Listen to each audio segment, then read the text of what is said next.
उसका पूरा शरीर कांप गया होता है, उसके पूरे शरीर से पसीने छूट रहे होते हैं। उस सोल्जर को खत्म करने के लिए उसकी तरफ काफी ज्यादा तेजी से बढ़ रहा होता है। वो सोल्जर भी समझ गया होता है उसका एक बहुत ही ज्यादा करीब है, वो मरने वाला है। लेकिन वो जो अटैक एंट मॉन्स्टर उसके ऊपर करा होता है वो तो उसको लगता ही नहीं। ये देख के वो काफी ज्यादा हैरान होता है, और जब वो अपनी आंख उठा के देखता है तो सामने जिन्हों का एक शेडो सोल्जर होता है जिसने उस मॉन्स्टर को खत्म कर दिया होता है। अब ये देखकर वो बंदा तो और भी ज्यादा हैरान होता है कि अब ये कौन आ गया है।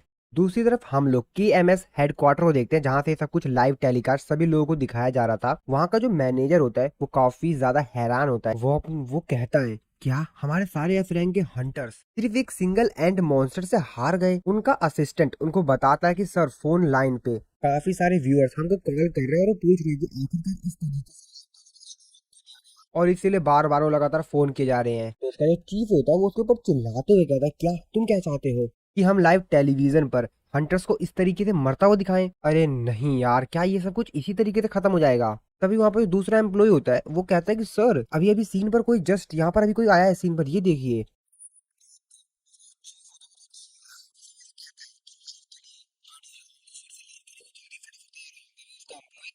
कि सर अगर इस तरीके से हम लोग डायरेक्टली लाइव हो गए तो हम किसी भी प्रकार का डिले नहीं दिखा पाएंगे। अगर वहां पर कुछ भी गलत होता है तो हम उसको एडिट नहीं कर पाएंगे, सब कुछ लाइव दिखाया जाएगा। जिस पर उसका चीफ उसको चिल्लाते हुए कहते हैं, क्या क्या मतलब है तुम्हारा? लाइव टेलीकास्ट एकदम से रुक गया, इससे भी बुरा कुछ हो सकता है क्या? कुछ भी हो दिखाओ, जल्द से जल्द सब कुछ लाइव कर दो, इससे कोई भी फर्क नहीं पड़ता वहां पर क्या होता है, सब कुछ लाइव दिखाओ। जिसके बाद हम लोग टेलीविजन पर जिन्वू को देखते हैं जो कि अपनी शेडो आर्मी को लेकर वहां पर आ गया होता है। इसके बाद हम लोग फिर से डंजन का सीन देखते हैं। शेडो सोल्जर आयरन को बुलाता है और वो आयरन को बोलता है कि आयरन इनको खत्म कर दो। जिसके बाद आयरन अपनी पावर का इस्तेमाल करता है और देखते ही देखते सामने जितने भी एंट मॉन्स्टर्स होते हैं उनको एक ही झटके में खत्म कर देता है। जिन्वू से कहता है, काफी अच्छा काम किया तुमने। इसके बाद जिन्वू जाता है, अपने दोनों डैगर निकालता है और काफी ज्यादा तेजी से ज्यादा मॉन्स्टर्स को खत्म कर देता है। और ये सब कुछ देखकर मिस्टर बेक, मिस्टर चोई और बाकी सभी लोग काफी ज्यादा हैरान होते हैं, भाई ये क्या चल रहा है यहाँ पर। और जिन्वू तो उन सभी मॉन्स्टर्स को काफी ज्यादा आसानी से खत्म कर रहा होता है, और उसके जो बाकी शैडो सोल्जर्स होते हैं वो भी उसकी मदद कर रहे होते हैं उन मॉन्स्टर्स को मारने में। जिसके बाद जिन्वू थोड़ा सा शांत होता है, वो कहता है कि अब समय आ गया है कुछ बेहतर दिखाने का। जिसके बाद जिन्वू बोलता है अराइज, और वहां पर जितने भी मरे हुए एंड मॉन्स्टर्स होते हैं वो दोबारा से जिंदा हो जाते हैं। जिसको देखकर वहां पर जो सोल्जर होता है वो कहता है, ये यहाँ पर चल क्या रहा है? तभी उनको जो चीफ होता है उसको फोन पर कहता है कि वहां पर चल क्या रहा है, मेरे को तुम एक्सप्लेन करो कि पूरी कंट्री तुमको देख रही है। जिस पर वो अपने चीफ से कहता है कि मुझे खुद नहीं पता यहाँ पर क्या चल रहा है, एंट मॉन्स्टर्स एक दूसरे से ही क्यों लड़ रहे हैं। तो एक्चुअल में यहाँ पर जो कुछ एंट मॉन्स्टर्स होते हैं वो तो जिन्होंने शेडो सोल्जर्स में कन्वर्ट कर लिया होता है, इसीलिए वो दूसरे एंड मॉन्स्टर्स को खत्म कर रहे होते हैं। लेकिन इस बंदे को या बाकी किसी को भी कुछ समझ ही नहीं आ रहा होता कि ये एक दूसरे के ऊपर की फाइट कर रहे हैं, एक दूसरे की लड़ाई कर रहे हैं लोग। जिसके बाद जिन्वू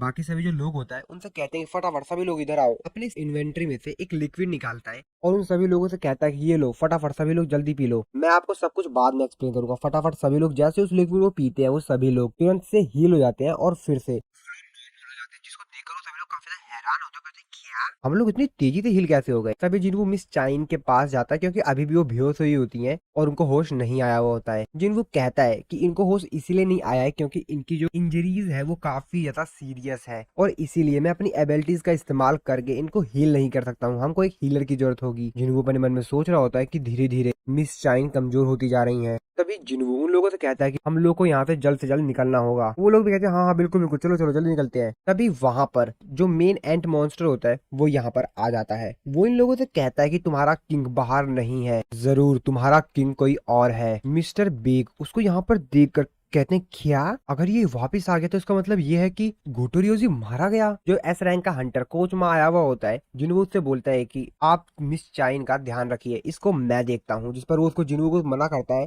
बाकी सभी हंटर भी उसको मना करते हुए तो सांग जिन्वू नहीं। जिन्वू अपने मन में सोचते हुए कहता है कि ओ तभी गोटो रियोजी की जो शेडो है उसको मैं डिटेक्ट नहीं कर पा रहा था क्योंकि क्योंकि इस बंदे ने उनको खत्म कर दिया है। जिसके बाद एंट मॉन्स्टर जिन्वू से बोलता है कि क्या तुम इंसानों के किंग हो, क्या तुम वही हो? जिन्वू कहता है क्या एक इंसेक्ट बोल सकता है? वो एंट मॉन्स्टर जिन्वू के काफी ज्यादा करीब रहता है, लेकिन जिन्वू के शकल पर उसके शरीर से बिल्कुल भी नहीं लग रहा होता कि वो डर रहा है। वो तो उसके सामने ऐसे खड़ा होता है जैसे मतलब कुछ हो ही नहीं रहा यहाँ पर। तो इसके बाद हम लोग 5 मिनट पहले का समय देखते हैं, जो कि लाइव टेलीकास्ट देख रहे होते हैं। वो लोग भी हैरान होते हैं क्योंकि एकदम से जो लाइव टेलीकास्ट ये लोग देख रहे थे वो रुक गया था। सभी लोग काफी ज्यादा हैरान होते हैं। वो कहता है ये चल क्या रहा है यहाँ पर। तभी न्यूज में भी यही बात चल रही होती है कि आखिरकार इस तरीके से कैसे उन लोगों ने बंद कर दिया लाइव टेलीकास्ट। जिसके बाद हम लोग जापानीज हंटर एसोसिएशन के चेयरमैन मात्सुगुमोतो को देखते हैं। वो उनको बताता है कि साउथ कोरिया की जो टीम है वो अभी भी जिंदा है। ये बात सुनकर कहते हैं क्या। इसके बाद हम लोग जिन्वो के घर का सीन देखते हैं, जहाँ पर जिन्वो की जो मॉम होती है वो उसकी सिस्टर को बुला के बोलते हैं कि टीवी क्यों नहीं चल रहा है। ये टीवी चलते चलते एकदम से बंद हो गया है। जिस पर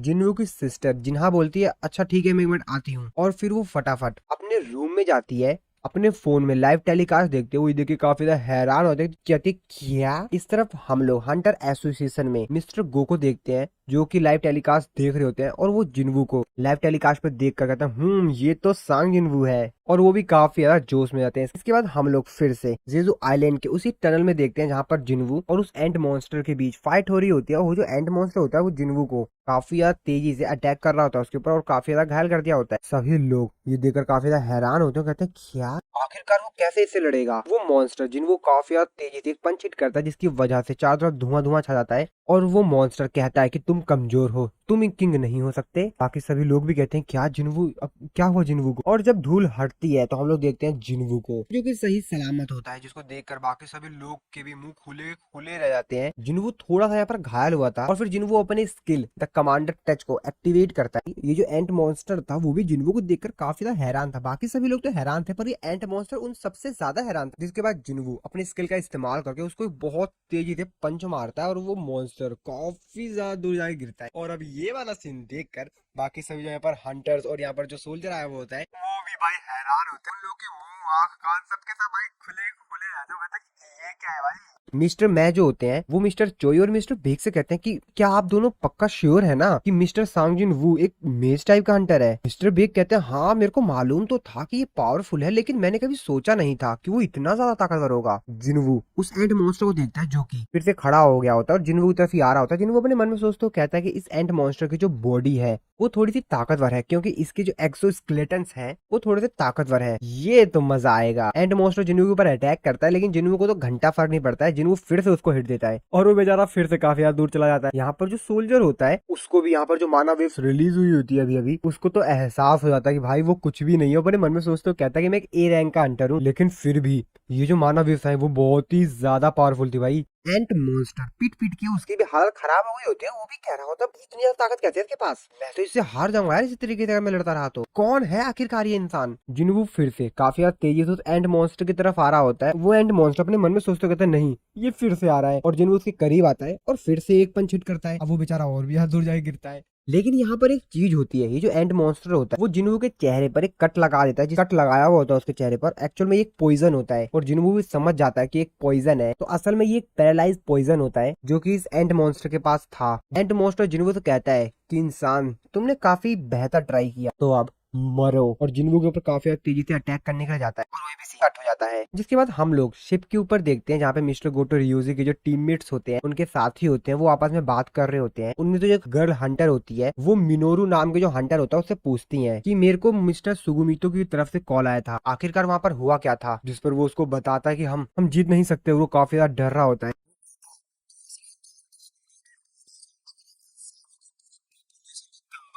तो शायद ही हम उसके खिलाफ खड़े हो पाए, उससे लड़ पाए, जीत पाए उस बीस्ट से। मिस्टर गोटो रियोजी वो भी नहीं। और ये बात सुनने के बाद वो हंटर कहती है क्या क्या मतलब है तुम्हारा। जिस पर वो कहता है कि उसे उसे कोई भी नहीं रोक सकता। मिस्टर गोटो रियोजी भी नहीं रोक पाए। वो हंटर फिर वहां से कहती है कि क्या क्या बकवास कर रहे हो, ऐसा नहीं हो सकता। तभी वो लोग आसमान में एक एरोप्लेन को देखते हैं, जिसको देखते हुए बोलते हैं असली प्रॉब्लम तो अब स्टार्ट हुई है। तो फिर से हम लोग डंजन के अंदर का सीन देखते हैं, जहाँ पर जिन्वू एंट मॉन्स्टर के उस अटैक को रोक लेता है। ये देखकर अब वो मॉन्स्टर फिर से हैरान होता है कि भाई ये क्या बंदा है। फिर क्या जिन्वू फिर से उसको एक पंच हिट करता है। वो बेचारा और भी दूर जाके गिरता है। अब वो बेचारा भी पिट पिट के ना उसकी हालत खराब हो गई होती है। अब वो भी कंफ्यूज होता है भाई ये क्या है। साथ ही में जिन्वू ने अपनी स्किल का इस्तेमाल करके जो एंट मॉन्स्टर उसके चेहरे पर पॉइजन लगाया हुआ होता है उसको भी जिन्वू डिटॉक्सिफाइड कर देता है। जिन्वू अपने मन में सोचते हो कहता है कि मैं बता सकता हूँ कि ये जो बीस्ट था वो पहले तो हैप्पी था, काफी ज्यादा खुश था, क्योंकि उसने मेरे चेहरे पर पॉइजन लगा दिया था, लेकिन अब इसकी शक्ल देखकर मेरे को लगता है कि ये बेचारा नाराज है। और ऐसा सिर्फ इसीलिए हो पाया है क्योंकि मेरी जो सेंस स्टेट्स है वो काफी ज्यादा बढ़ गई है। मैं इस एंट के इमोशंस को उसको भी फील कर सकता हूँ, और इसको देखकर मैं ये श्योर हूँ कि ये बहुत ही ज्यादा नर्वस है। हालांकि मेरे टीममेट्स भी नर्वस है और तभी जिन्हों को याद आता है मिस चाइन, क्यों कहते हैं अरे नहीं ये लड़ाई जल्द से जल्द मेरे को खत्म करनी पड़ेगी। जिन्हों काफी ज्यादा तेजी से एंड मॉन्स्टर की तरफ जाता है उसको हिट करने के लिए, लेकिन तभी वो एंड मॉन्स्टर वहां से डिसअपियर हो जाता है, जिसको देखकर बाकी सभी लोग भी काफी ज्यादा हैरान होते हैं, कहते हैं क्या ये कहाँ पे गया, ये कहाँ चला गया। जिन्हों भी हैरान होता है कि वो एकदम से कहाँ पे गायब हो गया। तभी जिन्हों नोटिस करता है कि वो तो हवा में उड़ गया काफी तेजी से। एंट मॉन्स्टर जो कि अपने मन में सोच रहा होता है ये मेरे पॉइजन से भी बच गया, इसके पास मेरे से ज्यादा स्ट्रेंथ है और मैं अपना समय सिर्फ बर्बाद कर रहा हूँ इससे लड़ने में। मेरी जो मेन स्ट्रेंथ है वो है मेरी स्पीड, तो क्यों ना मैं उसका इस्तेमाल करके इसके ऊपर अटैक्स करूँ। वो जिन्हों से कहता है खेलने का समय खत्म हुआ है। तो जिन्हों भी डैगर्स को निकाल कर रेडी होता है उसकी पिटाई करने के लिए, और फिर इन दोनों में एक बहुत तगड़ी फाइट होती है। लेकिन इसी लड़ाई के बीच में और भी जो नॉर्मल एंट मॉन्स्टर्स होते हैं वो भी आते हैं, लेकिन जिन्हों अपने शैडो सोल्जर्स का इस्तेमाल करके उन सभी को भी निपटाना शुरू कर देता है। बाकी सभी लोग जो होते हैं वो भी काफी हैरान होते हैं कि आखिरकार जिन्हों इस तरीके से इतने सारे शैडो सोल्जर्स को किस तरीके से समन कर पा रहा है। और इन लोगों से भी ज्यादा जो हैरान होता है वो होता है बेचारा एंट मॉन्स्टर। अब वो बात समझ ही नहीं पा रहा होता है कि आखिरकार यहाँ पर चल क्या रहा है। वो अपने मन में सोच रहा होता है कि मुझे तो समझ ही नहीं आ रहा है, मैं जब से पैदा हुआ हूँ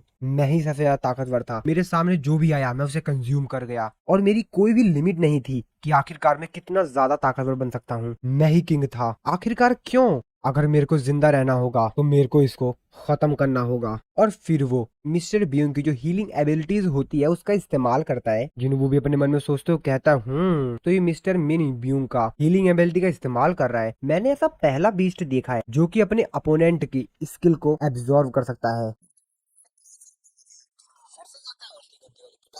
इस बार पिटाई करने के साथ साथ जिन्हों उसको खत्म भी कर देता है। जिन्हों का सिस्टम उसको नोटिफाई करके बताता है कि तुमने जो एनिमी है उसको हरा दिया है और तुम्हारा लेवल अप हुआ है। तभी मिस्टर विक चिल्लाते हुए कहते हैं कि मिस्टर सांग जिनवू, मिस चाइन को देखिए, मिस चाइन की हालत काफी ज्यादा खराब हो रही होती है। जिन्हों कहता है अरे नहीं शेट यार मैंने ज्यादा समय ले लिया उसको हराने में। जिन्हों अपने मन में सोच रहा होता है कि मेरे को जल्द से जल्द हीलर को ढूंढना होगा, क्योंकि मेरी जो शेडो एक्सचेंज स्किल है उसकी भी थोड़ी सी लिमिट है और अभी भी मैं उसका इस्तेमाल नहीं कर सकता हूँ क्योंकि उसमें भी थोड़ा सा समय है। और मेरे को ये भी कंफर्म नहीं है कि मेरी जो शेडो एक्सचेंज स्किल है उसमें मैं किसी दूसरे इंसान को अपने साथ एक जगह से दूसरी जगह पर टेलीपोर्ट करवा सकता हूँ या नहीं, क्योंकि मैंने इससे पहले कभी अभी तक ये टेस्ट नहीं किया है। और अगर मैं काइजल के ऊपर बैठ कर यहाँ से जाने का ट्राई करता हूँ तो आधे रास्ते में ये मारी जाएंगी। मुझे जल्द से जल्द हीलर ढूंढना होगा। लेकिन यार मेरे शेडो सोल्जर आर्मी में भी तो कोई हीलर नहीं है और यहाँ पे आसपास भी कोई हीलर नहीं है। तभी जिन्हों को कुछ याद आता है और फिर तुरंत जिन्हों यहाँ पर जो सोल्जर कैमरे से रिकॉर्डिंग कर रहा होता है उसको बोलता है कि एक्सक्यूज मी, क्या तुम अपने कैमरे को कुछ सेकंड के लिए बंद करोगे? जिस पर उससे सवाल पूछता है कि क्यों? जिन्हों उससे कहता है कि चुपचाप बंद करोगे या मैं इसको तोड़ दूं। और डर के मारो कहता है हाँ ठीक है मैं कर देता हूँ। वो अपने मन में सोच रहा था कि आखिरकार इसने एकदम से ही कैमरे को बंद करने के लिए क्यों कहा है। तभी जिन्हों अपने शैडो सोल्जर से बोलता है कि जल्दी जाओ मिस्टर मिन यूंग की बॉडी ढूंढ के लाओ। और फिर थोड़ी देर बाद आयरन जो होता है वो मिस्टर मिन ब्यूंग की बॉडी को ले आता है, जिसके बाद जिन्वू अपने मन में सोचते हो कहता है कि क्या ये इस पे वर्क करेगा, चलो मैं कोशिश करता हूँ। मिस्टर बेक जो कि काफी ज्यादा चिंतित होते हैं कि आखिरकार जिन्वू अब इसके साथ क्या करने वाला है। मिस्टर सांग जिनवू आप क्या करने की कोशिश कर रहे हैं? जिसके बाद जिनवू अपनी शैडो एक्सट्रैक्शन स्किल का इस्तेमाल करता है। तो जिनवू जैसे पहली बार ट्राई करता है और अराइज बोलता है तो वर्क ही नहीं करती है। जिसके बाद जिनवू फिर से ट्राई करता है लेकिन फिर से फेल हो जाता है। जिनवू अपने मन में सोचते हुए कहता है कि नहीं मेरे पास यही एक मात्र और लास्ट ऑप्शन है, इसके अलावा मेरा कोई भी ऑप्शन नहीं है, मेरे को किसी भी हाल में ये करना ही होगा। अब मुझे नहीं मालूम कि क्यों नहीं वर्क कर रहा है, लेकिन मेरे को पूरी कोशिश करनी होगी क्योंकि यही वो इंसान है जो कि इनको जीवित कर सकता है। जिसके बाद जिन्हों लास्ट बार ट्राई करता है और बोलता है अराइज। और फाइनली मिस्टर बिन म्यूंग की जो बॉडी होती है वो जिन्वू की शैडो सोल्जर में ट्रांसफर हो जाती है, जिसको देखकर मिस्टर बिग चिल्लाते हुए कहते हैं मिस्टर सॉन्ग जिन्वू आपने अभी अभी ब्यूंग के साथ क्या किया है? क्या क्या आपके पास पावर है कि आप मरे हुए को कमांड दे सकते हैं? और देखते ही देखते मिन ब्यूंग जो होता है वो जिंदा हो जाता है, लेकिन वो एक शैडो सोल्जर होता है जिन्हों का। बाकी सभी लोग भी देखे काफी ज्यादा हैरान होते हैं। मिस्टर चोई कहते हैं ये क्या है, ये तो मरे हुए को कमांड दे रहा है। मिस्टर मैं कहते हैं तुम कोई ऑर्डिनरी समनर नहीं हो, ये तो जरूर है, तुम तो कुछ अलग ही हो। तभी मिस्टर बिन यूंग की जो शैडो सोल्जर बॉडी होती है वो तुरंत मिस चाइन के पास जाती है और उनको हील करना शुरू कर देती है। ये सब कुछ देखकर मिस्टर बेग भी थोड़े से इमोशनल हो जाते हैं। वो अपने मन में सोचते कहते हैं कि क्या क्या ब्यूंग उनको हील कर रहा है। मिस्टर बेग जिन्वू से ये पूछने के लिए जिन्वू के पास जाते हैं, लेकिन जिन्वू उनसे बोलता है कि मैं आपसे बताने वाला था कि मिस्टर बिन यूंग काफी ज्यादा अच्छे इंसान हैं, उनका दिल काफी अच्छा है, मैंने उनसे बोला नहीं, मैंने वो कोई भी कमांड नहीं दिया, उन्होंने तुरंत जाकर मिस चाइन को हील करना शुरू कर दिया, वो काफी अच्छे इंसान है। ये बात सुनने के बाद मिस्टर बेग भी काफी ज्यादा इमोशनल हो जाते हैं और वो अफसोस करने के अलावा कुछ भी नहीं कर सकते क्योंकि अब मिस्टर बेग मर चुके हैं। कैमरा मैन जो होता है वो भी अपने मन में सोचते हुए कहता है कि भाई ये तो मरे हुए को भी समन कर लेता है, मेरे पास बोलने के लिए कुछ भी नहीं है। अब मैं समझा इन्होंने मेरे को कैमरा बंद करने के लिए क्यों कहा था, क्योंकि अगर लोगों को ये पता चल गया तब तो बहुत बड़ा भूचाल आ जाएगा। मिस्टर चोई भी अपने मन में सोचते हुए कहते हैं कि जैसे जैसे बैटल आगे बढ़ रही है ये और भी ज्यादा पावरफुल होता जा रहा है। आखिरकार इसकी जो फाइटिंग एबिलिटीज है, इसकी जो एबिलिटीज है वो कितनी ज्यादा पावरफुल है। मिस्टर बेक जिन्हों से कहते हैं कि मैं तुमसे एक रिक्वेस्ट करना चाहूंगा कि तुम मिस्टर ब्यूंग को आने वाली जितनी भी फाइट्स हैं, बैटल्स हैं, उनमें इन्वॉल्व मत करना, क्योंकि वो वायलेंस से हेट करते थे, तो प्लीज इनको फाइट के लिए दोबारा से मत लाना। जिसपे जिन्हू मिस्टर बेक से कहता है ये दूसरी बार है तुमने मेरे कंधे पर हाथ रखा, लेकिन फर्क ये है कि इस बार तुमने मेरे को कोई ऑर्डर नहीं दिया, चिंता मत करो, मैं तुम्हारी रिक्वेस्ट एक्सेप्ट करता हूँ। और फिर हमारा ये वाला जो एपिसोड यहीं पर ही खत्म हो जाता है। दोस्तों नेक्स्ट एपिसोड देखने के लिए चैनल को सब्सक्राइब और वीडियो को लाइक जरूर से कर दीजिएगा।